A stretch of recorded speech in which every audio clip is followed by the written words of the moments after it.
Hello there. I saw a great question, and I really want to try to offer some ideas around it. The question was how to love yourself without being arrogant or selfish. Incredible question and really fascinating things to explore. So I have some notes with me.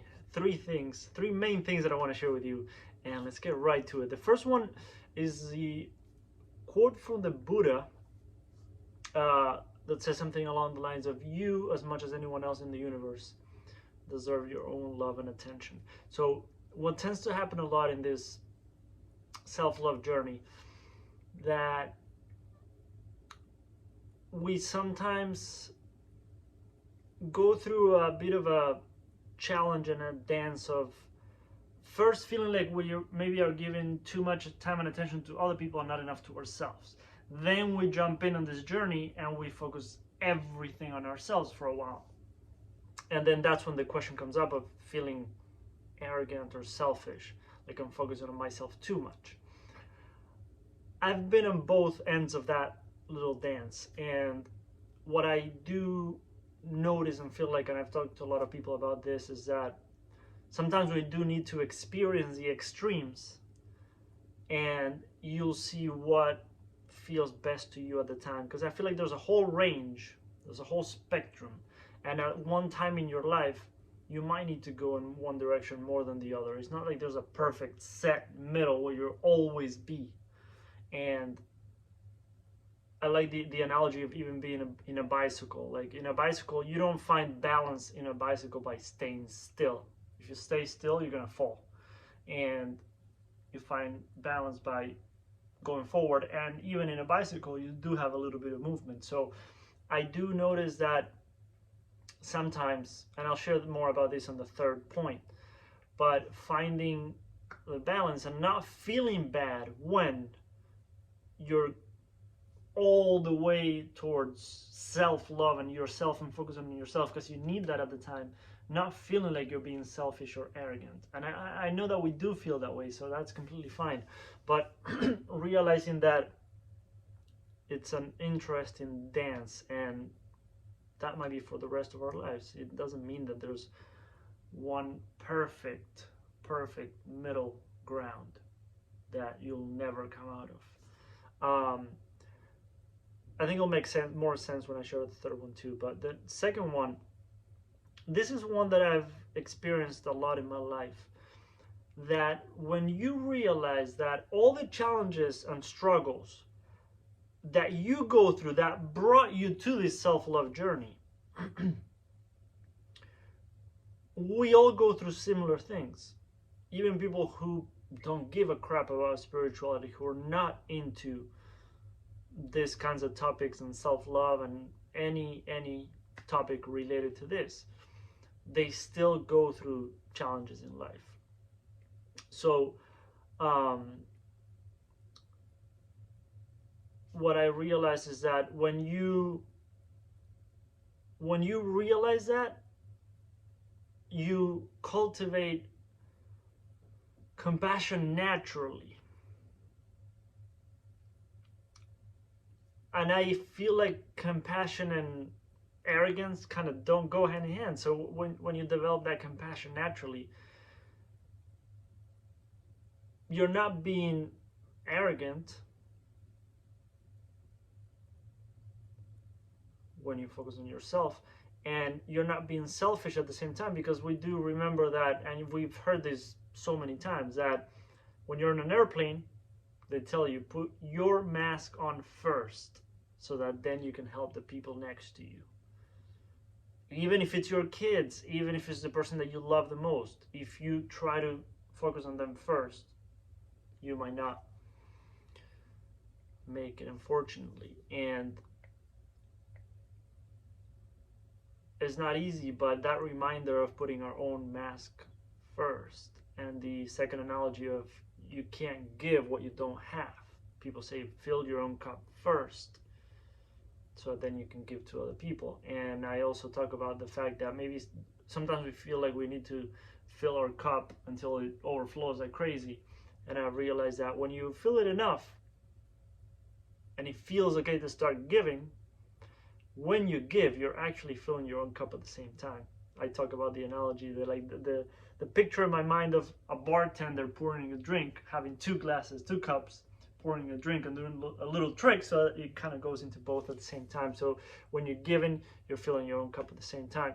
And let me see what else I wrote. So that you can't give what you don't have, so it's not selfish. It feels selfish, but here's the other thing that I wrote. The selfish part of you wants love too. The part of you that feels selfish wants love. The part of you that feels arrogant wants love. So it's just another opportunity to take your self-love even deeper than you ever realized.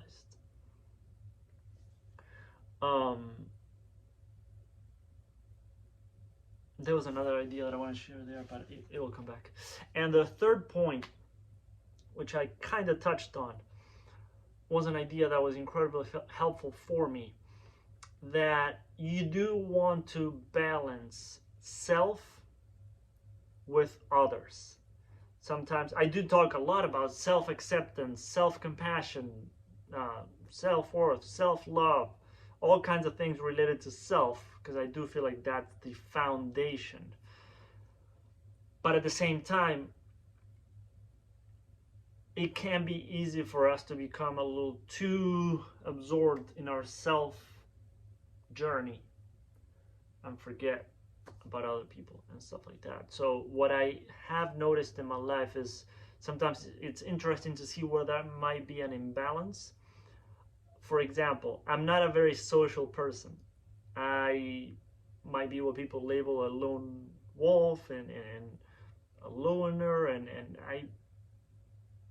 I enjoy having my time and time for myself. And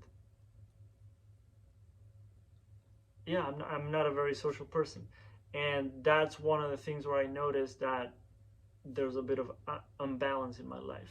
And it's an opportunity for me to balance my self stuff, all the things that I mentioned, the self-acceptance, self-love, and all those things, and balance that in my life with people, however that might look for you, if you feel like there's a little bit of that imbalance as well. So I do, coming back to the question of how to love yourself without being arrogant or selfish, that balance might be a very good, healthy thing for us to play with and dance with. I do feel like I notice that that part of ourselves that feels arrogant, that feels selfish, will keep coming up. It might keep coming up. And arrogant is an interesting thing because that's so subjective.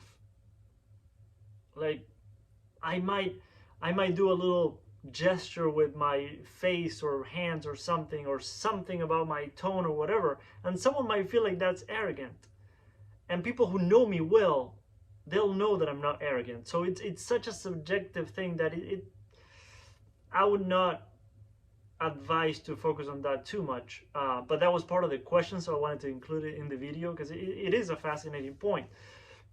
But just remember that it's just a very subjective kind of thing. The selfish thing, I do notice how that comes up a lot. And it comes up a lot in conversations when I do coaching calls and talk to people. It comes up a lot. So I definitely understand that one. But like I said, I think those analogies of the airplane, the mask, the cups, fill your own cup and this and that,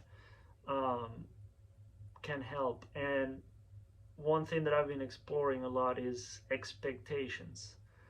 And here's what I want to share. That we might have expectations that are a little too perfect, and we might not be able to reach them because we might want to do a lot of self-care, which is incredible and beautiful and amazing, and we need that, in my opinion, especially these days when we're all overwhelmed with so much going on and maybe not a lot of time. So we might have the expectation of we want to do a lot of self-care.